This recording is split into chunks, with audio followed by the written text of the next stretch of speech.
মাননীয় প্রধান উপদেষ্টাকে অনুগ্রহপূর্বক শপথ পাঠ করানোর জন্য মহামান্য রাষ্ট্রপতিকে বিনীত অনুরোধ জানাচ্ছি। বিসমিল্লাহির রহমানির রহিম।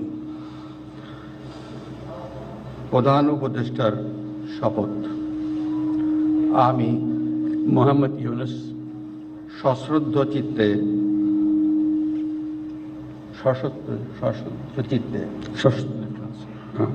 সশ্রদ্ধ চিত্তে শপথ গ্রহণ করিতেছি যে আমি আইন অনুযায়ী অন্তর্বর্তীকালীন সরকারের প্রধান উপদেষ্টা পদের কর্তব্য বিশ্বস্ততার সহিত পালন করিব। আমি বাংলাদেশের প্রতি অকৃত্রিম বিশ্বাস ও আনুগত্য